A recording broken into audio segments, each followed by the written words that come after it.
Good day, gentle people, it's your favorite Mr. Voyer 2. Welcome back to my channel. Today, I don't know yet what we're gonna do. Let's find out together.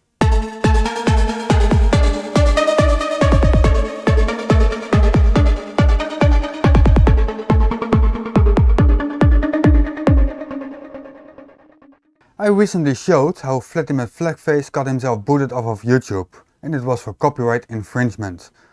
I also showed you one of the screenshots that he provided, showing you that it was an entity called Periscope Film LLC that issued one of those claims. So what would be a good course of action for any creator to do next? Level Earth Observer had the following plan. So what happens next? Oops! Obviously I'm not gonna show you that video. I don't want to get a strike. So no Level Earth Observer for this video.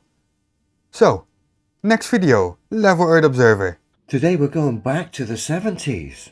Old school NASA. As we look at NASA, fresh off the back of their supposed successful moon landing, proud as you like NASA's predictions and goals for the future. You clearly haven't understood the purpose of the video.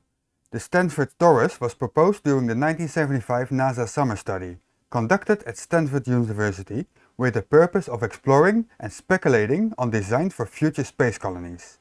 The video we are about to watch is to visualize a concept. They are basically trying to sell this overambitious idea based on the concept, rather than on economics and other important circumstances. Supposedly all to be done by the year 2000. That's what I meant with overambitious designers. The great thing is, as we look back at these predictions, these goals set by NASA to do by the year 2000, it becomes quite revealing as we look back. It is indeed quite revealing how you can misunderstand a video so much. And of course, we all know why. Because the globe's scientifically impossible. We are still eagerly waiting for the proof that you're gonna provide us, Adam. When can we expect anything happening? Now, if what they really achieved with the moon landing was true, and of course we lived on a cannibal flying through a vacuum, then these zany goals that were set in the 70s by NASA would have long been fulfilled. Let me get this straight. Because people landed on the moon, each and every other prediction about space must have been fulfilled by now as well. Is that what you're saying? But of course, it's just a charade. We need proof for that, Adam. You cannot just say random stuff and expect people to believe you. And it exposes itself even more as time goes on. So let's have a look. Just a little tip, Adam.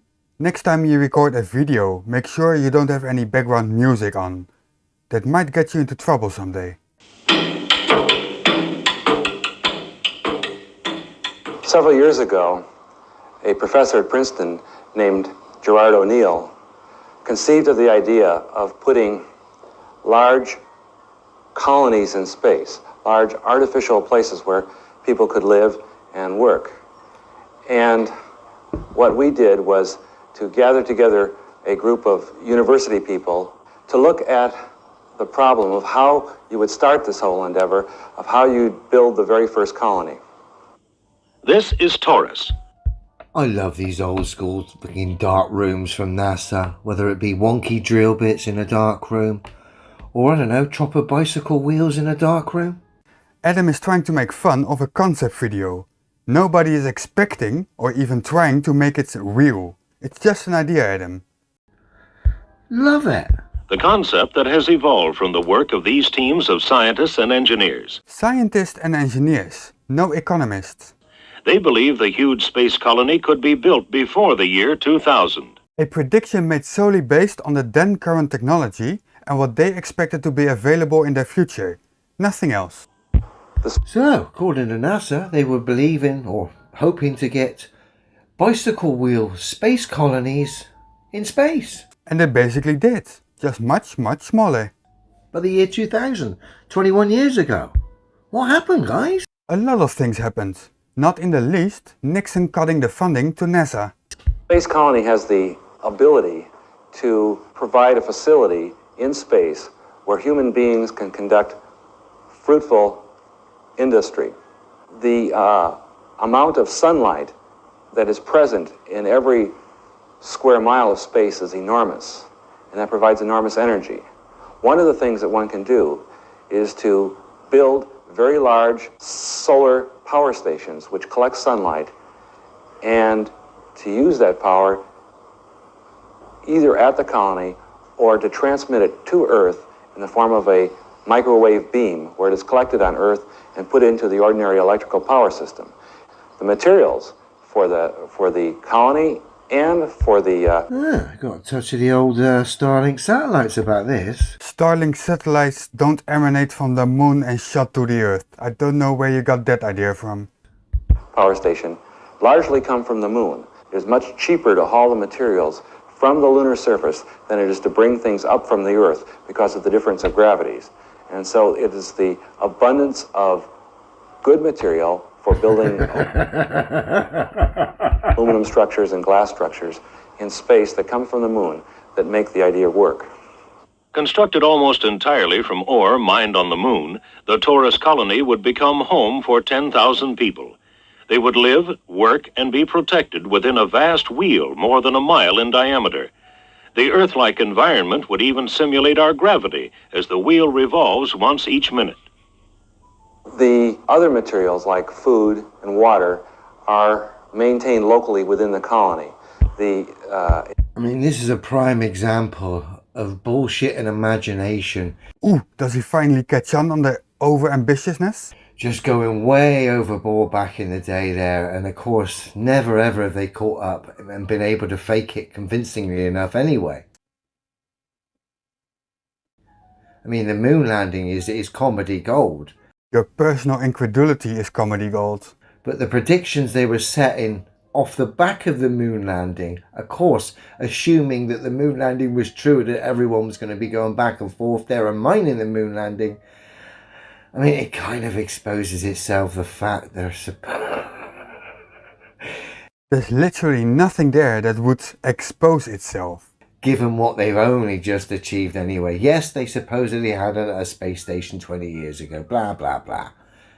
We've already proven that to be a nonsensical charade. Yeah, no one doubts something goes up, but it's obviously not a gigantic space station 250 miles up going round a ball. Again, prove it. Otherwise your claims will just be dismissed as nonsense. That's clearly ridiculous and scientifically impossible. Wrong again. Keep it up, buddy. But they're looking on like you... Sorry, come again? But they're looking on like you... Yeah, that's what I thought you said. Please continue. Here, 21 years ago, we should have had space colonies a mile wide with fields and farms. Look at it. Initial supplies are brought up from Earth, and then eventually the colony becomes self-sustaining. We got the agricultural system designed so that we could actually feed 10,000 people in an area of just a little over 100 acres. This is very, very, very efficient. We did it by utilizing the sunlight that's available all the time in space, by optimizing the temperatures, by not having storms or things like that that damage crops. And we increased the carbon dioxide levels a little bit so the plants grow a little faster. By playing all these tricks, we were able to generate this fairly efficient farm in our design. From dairy farms to manufacturing, the concept of living and working in space is a possibility with existing technology. That new space home, located 250,000 miles from Earth, would even have a far-out address. There are places in space between the Earth and the Moon called the libration points. And these are places basically where the gravity from the Moon and the gravity from the Earth cancel each other out.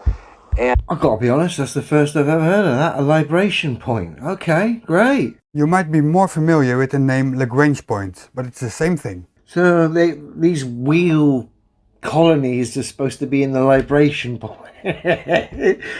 Oh dear. an object placed at that location remains there and doesn't drift off. They're called L4 and L5. There are two of them, one before the moon and one on the trailing side of the moon. Space colonization. Beneficial occupancy of possibly the last and highest frontier, the space beyond Earth. This is a prime example of time catching you out. This is a prime example of what happens with most concepts in the world. The patent office is probably full with it. As we look back here, it's the same old story, the same old bullshit. And I'm at peace with it now. Recycled time and time again. They've gone backwards, not forwards. Supposedly in the 70s, they thought by the millennium we'd have space colonies halfway between the moon in these special zones. You might want to look into those Lagrange points, Adam. It's very interesting. Here's an example. There we have it. I'm not going to lie, I love those old school space documentaries. 60s, 70s. I love them. They're done so well. You just fail to understand it and put it in proper context. Even the darkroom stuff is it's just got a rough edges to it that I just love. I mean, it's all fantasy, obviously. In a way it is, yes. But so is your conclusion. And of course, ages terribly. Like you. Why? Because it's all nonsense. Stories to get you to believe that you live on a ball, which of course is impossible anyway. No, it's not impossible, Adam. It's reality. In this instance, old school NASA are debunking the globe and current future space. SpaceX, Blue Origin, even themselves. And of course, Adam failed with his debunking again. It's not easy fighting reality. By just exposing what they hope to achieve based on what they should have supposedly achieved, i.e. the moon landing. Besides researching the Lagrange points, you might want to pick up a dictionary and look up the definition for the word concept. It might help you for future references. Clearly here, based on their predictions, the fact they've never gone back to the moon highlights that they never went there in the first place. In the early 80s I went to Greece, and I've never been back there. With your logic, I've never been there in the first place. Do you see how your logic fails? And their claims, now we're looking back, prove how ridiculous all of this is. If it was true, we'd all be going on weekend breaks to the moon by now if the moon landing was real. Hold that thought. I'm gonna come back to that in a minute. I'm just gonna let Adam finish his story. And of course, the people who made this assumed the moon landing was true, hence these bold claims. Old school NASA debunking the lot here through their predictions and their claims based off silly assumptions like the moon landing being true. Sorry, I love old school NASA, especially when they turn themselves over. Nice one. I've been doing some thinking to demonstrate what a concept means in reality and how it often doesn't come to see the light of day. And I think I have found the ultimate analog. What you see on screen right now, it's Albert Einstein and his second wife Elsa demonstrating the concept of a flying car. This video is comparable to the NASA video Adam just showed us. Here are a few clips of a real flying car in action. This is an analog to the moon landings. Various flying cars have existed over the years.